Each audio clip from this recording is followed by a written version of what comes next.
Alors, bonjour à tous et bienvenue dans cette nouvelle vidéo où je vais vraiment vous montrer étape par étape comment vous pouvez passer, comment vous pouvez faire de cette compétence-là, de ce que vous savez faire, un vrai business. Ok, donc ce serait vraiment pratico-pratique, ok, pas de blablabla. Donc, si tu es quelqu'un ou quelqu'une qui a une compétence que tu estimes monétisable, alors je te recommande de prendre une feuille et un stylo et on y va, ok? Alors, le piège que je vois souvent, ou du moins l'erreur que je vois souvent les coachs et les formateurs commettre, c'est de penser que qu'il faut ajuster ce module-là, il faut revoir cette méthode-là. Non, vous avez déjà de la valeur, vous avez déjà de la matière, donc il ne vous reste que deux choses en fait. Et ces deux choses-là, c'est la promotion et la conversion. Puisque le talent est déjà là, l'expertise est déjà là, alors tout ce qui reste à faire, c'est juste comment est-ce que les gens découvrent ce talent-là que vous avez ou bien cette expertise-là que vous avez et comment est-ce que ils paient. C'est aussi simple que ça. Alors tout au long de la vidéo, je vais rentrer plus en profondeur dans ces deux cases-là. Ce sera un peu comme une feuille de route que vous pouvez suivre dès que vous finissez cette vidéo. Ok, sans plus tarder, rentrons dans le vif du sujet. Ok, on commence par la promotion. Alors, on a souvent tendance à croire qu'il y a mille et une façons pour parler de ce qu'on fait, ok? Alors qu'en réalité, il n'existe que quatre façons. Parce que quoi, tu as deux types de personnes à qui tu parles de ton offre, ou bien à qui tu parles de ton service, ou bien de ce que tu proposes comme produit. Deux types de personnes, à savoir les gens que tu connais et les gens que tu ne connais pas. Maintenant, il y a deux façons de leur montrer ça, à savoir le one-to-one, c'est-à-dire en allant un à un vers chacun. Sur Internet, ça passe par les DM, donc vous envoyez les messages un à un dans les DM. Et le one-to-many, c'est-à-dire tu peux faire un post et toucher plusieurs personnes à la fois, comme tu peux organiser un événement en ligne et tu es seul et tu parles à plusieurs personnes à la fois. Donc, ça fait les quatre façons. On a le warm outreach, donc tu parles de ce que tu fais à des gens que tu connais, tes amis, tes collègues, et tout, des gens qui sont susceptibles d'acheter ce que tu proposes. Ensuite, il y a le cold outreach. Ça, là, maintenant, tu parles de ce que tu fais ou de ce que tu proposes à des inconnus. Ensuite, il y a les publicités. Donc là, tu fais du Facebook, la publicité Facebook, TikTok, Instagram, YouTube, à toi de voir. Et la quatrième façon, c'est les contenus, un peu comme ce que je suis en train de faire là. Donc, tu fais du contenu gratuit et les gens viennent voir ce que tu proposes, ce que tu offres. Il n'y a que ces quatre façons-là. OK? Donc, si vous pensez qu'il y a d'autres façons, que j'ai d'autres manières de faire la promotion que j'ai pas citées, dites-le moi en commentaire. On ne sait jamais, on ne cesse jamais d'apprendre. OK? Maintenant, de ces quatre bases-là, on peut maintenant sortir quatre leviers. OK? Mais ce sont les quatre bases nécessaires. Surtout si tu commences et que tu n'as pas de contact, tu n'as pas de réseau. Ce sont ces quatre choses-là qui sont les plus nécessaires. Et si tu penses que, voilà, que tu fais de ton mieux, que ça ne marche pas, soit c'est parce que tu n'es pas régulier dans ces quatre choses-là, soit parce que, voilà, tu ne le fais pas tout simplement. Ok. Maintenant, comme je disais tantôt, de ces quatre cases-là, on peut sortir maintenant quatre autres leviers, à savoir les partenaires et les affiliés. Donc, tu peux avoir un partenaire ou un affilié qui propose qui partage, mais fait la promotion de ce que tu proposes et donc te ramène des clients.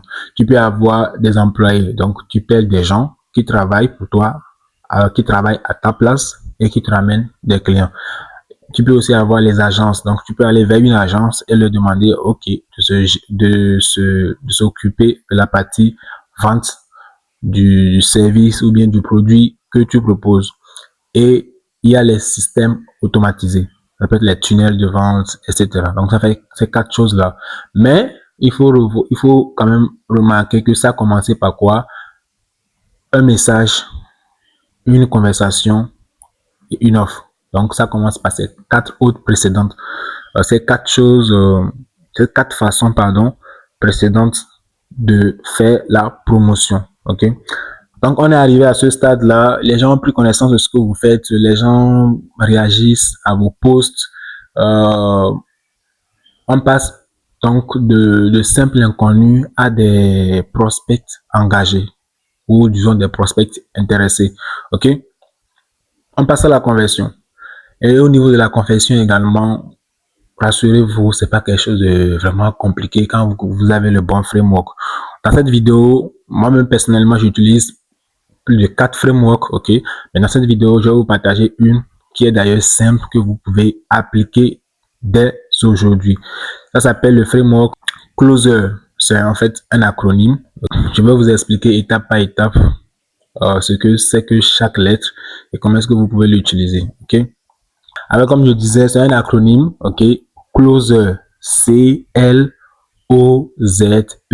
ok. On commence par le C qui est Clarify. Il faut toujours commencer par poser des questions, pas vraiment savoir pourquoi est-ce que les gens ont répondu à ce post-là, pourquoi est-ce qu'ils sont venus en DM vous répondre.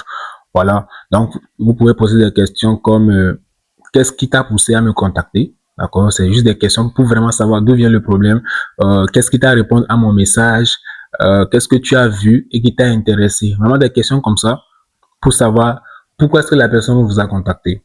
D'accord, et c'est vraiment un point d'entrée puissant qui vous permet à vous, le vendeur, de savoir voilà le problème que ce prospect a et comment est-ce que je peux régler. Donc, après le C, on a le L. C'est pour label. Bon, label. Et ici, c'est une façon de... C'est plutôt de reformuler pour s'assurer que voilà, vous avez bien compris ce que le prospect dit. Ça peut être des choses comme ok, si je comprends bien, ton souci ou bien ton problème, c'est tant. Ou bien, et tu veux résoudre ça de cette façon-là. Est-ce que c'est bien ça? Vous. Et vous attendez un oui. Parce que quand la personne, le prospect dit oui, il admet que voilà, c'est le vrai problème ça. Alors, ensuite, on a le O pour overview. Ok, là, tu poses 4 questions simples. D'accord? Qu'est-ce que tu as déjà essayé? Parce que oui, le prospect a peut-être un souci, un problème. Qu'est-ce qu'il a déjà essayé? Ça a donné quoi? En termes de résultats, en termes de feedback, ok? Qu'est-ce qui a marché un peu? Parce que si c'est que ça avait bien marché, il ne serait pas peut-être venu en DM vous répondre. Donc, qu'est-ce qui a marché un peu? Et surtout, qu'est-ce qui t'a frustré? Comme ça te permet, toi, quand tu proposes ta solution, ça est ton produit ou ton service, tu évites certains angles, tu vois, pour ne pas encore frustrer le prospect. Et vraiment, quand vous posez ces questions-là, laissez le temps au prospect de parler. Parce qu'il y a des gens, quand le prospect dit un mot, vous voulez voilà, sauter en même temps et faire comme si vous comprenez. Non, laissez vraiment le prospect s'exprimer. Parce que ce que vous ne savez pas, c'est que plus le prospect parle, plus la personne en DM écrit, plus il se convainc lui-même. Ok. Maintenant, on passe au Z, zoom. Donc, ici, c'est zoomer sur la douleur. Ok. Vous pouvez poser des questions simples comme et si ça continue comme ça pendant 6 mois, qu'est-ce que ça va devenir?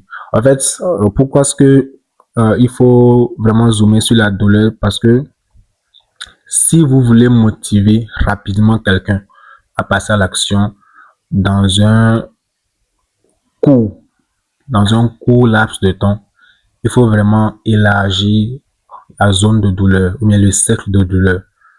D'accord? Maintenant, certains vont dire que oh, c'est arrogant ou bien c'est violent. Il faut admettre qu'il y a des fois, les prospects ont un souci, un problème, mais ils ne connaissent pas le degré de gravité de ce problème-là. Et quelquefois, c'est vous qui devez vraiment leur montrer que, écoute, tu as ce souci-là, tu penses que, ok, il faut peut-être le régler dans 3 mois, dans 6 mois, mais le meilleur moment de vraiment adresser ce souci-là, ce problème-là, c'est maintenant. et vraiment lui montrer, d'accord, pourquoi est-ce que c'est maintenant. D'accord. Maintenant, pour ceux qui n'aiment pas la vente, vous allez dire que oh non, que c'est violent et tout. C'est à vous de voir. OK. Ensuite, on a le E. Le E, c'est pour explain. Alors ici, attention, vous ne vendez pas votre méthode. Vous vendez la solution, le rêve. Tu ne vends pas ta méthode. Tu ne vends pas le process. Tu vends le rêve. Tu vends la finalité. Je vous explique. Supposons que tu es un coach sportif et que tu as un accompagnement peut-être de 3 mois. OK. Tu ne vas pas dire au prospect, ok, tu sais quoi, c'est un accompagnement sur 3 mois. Le premier mois, on va faire des exercices. Je vais y arriver. On va faire des exercices de 2 heures, 3 heures de temps par jour avec tel outil et tant. À chaque fois que tu parles de chaque exercice, en fait, tu fais imaginer la douleur que le prospect va avoir au cours de l'accompagnement. Alors que si à côté de toi, il y a une personne, d'accord, supposons que c'était, tu es dans la niche de la perte du poids. Si à côté de toi, il y a une personne qui vient avec le thé magique et il dit, ok, en ce moment, 2 semaines, en buvant ce thé deux fois par jour, vous allez perdre 10 kilos. Et tu comprends que, voilà, la personne lui a vendu le rêve, la personne même lui a vendu quelque chose de plus rapide et c'est comme ça que les gens ont tendance à laisser voilà, le sport, à laisser les accompagnements pour des thés, minceurs et tout ce qui va avec. Je ne crache sur personne, ok, c'est juste des exemples pour cette vidéo, ok. Donc voilà, et puis là-bas aussi, il faut pas vouloir trop parler parce que je vois beaucoup de gens, vous voulez tellement convaincre le prospect que vous vous mettez à trop parler, non? C'est quelque chose de vraiment, vraiment simple. En mode, on règle X, on met en place Y et ça donne Z. Point barre. OK? Parce que plus vous parlez, plus vous perdez la vente. Je vous le dis en même temps. Et enfin, on termine avec le R, request. Donc, après avoir discuté en long et en large, après avoir vraiment questionné le prospect, vous savez maintenant tout ce qu'il veut, vous l'avez proposé, ce que vous avez comme produit ou service. C'est ici maintenant vous demandez clairement, est-ce que vous pouvez, non pardon, est-ce que on peut démarrer maintenant ou est-ce que vous préférez commencer demain ou après-demain. Donc, arrivé à ce niveau, si les prospects hésitent encore, les objections restent les mêmes. Hein. Ça n'a jamais changé. Soit c'est une question de timing, soit c'est une question d'argent, soit c'est une question de permission, je dois demander à ma femme, je dois discuter avec mon mari, voilà ces choses-là. Soit c'est une question de je réfléchis. Donc peut-être que il manque, comment on dit, il manque des informations ou bien le prospect a encore des doutes sur quelque chose. Voilà, il faut juste clarifier ça. Et soit c'est une personne, c'est une question pardon de préférence. Un peu comme l'exemple que je viens de donner entre le coach avec un accompagnement sportif qui est un peu plus douloureux, qui est un peu plus long et le team minceur 2 fois par semaine, 2 fois par jour, pardon, en 2 semaines. Ouais, donc, c'est question de préférence et c'est tout. Et rassurez-vous, chaque objection n'est pas un vrai problème. C'est juste une décision mal encadrée. Et si vous le voulez, vous me dites ça en commentaire. Je peux vous faire une vidéo où je vous parle de comment régler ces objections-là de façon très, très simple. Ok, la formule est déjà là. D'accord? Vous n'avez pas besoin de réinventer la vie. Vous n'avez pas besoin de réinventer les méthodes. Vous avez juste besoin d'un système. Donc, comment est-ce que les gens découvrent ce que vous faites et comment est-ce qu'ils font pour acheter? C'est tout. Alors, on arrive au thème de cette vidéo. Ça a été un peu long et vraiment, il n'y a pas eu de script. Hein. C'est vraiment quelque chose qui allait wow. Donc, j'espère vraiment que vous avez aimé. Maintenant, donnez-moi 1 minute pour vous dire ceci. Si vous avez aimé cette vidéo et que vous pensez que ça vous a été utile d'une certaine manière, likez. Maintenant, prenez 30 secondes si vous pensez qu'il y a quelqu'un qui serait intéressé par cette vidéo, à qui ça pourrait apporter de la valeur. Il y a un bouton partager en dessous de cette vidéo. Clique sur le bouton là, copie le lien et envoie ça à cet ami là. Si vous voulez avoir des vidéos éducatives vraiment dans le business, des vidéos pratico-pratiques comme celle-ci, je vous suggère de vous abonner, ok, et d'activer la cloche de notification. Je suis à mes débuts sur YouTube dans la création de contenu vidéo de façon générale. Et quand vous êtes créateur de contenu, vous savez à quel point ça peut être énergivore et chronophage. Ça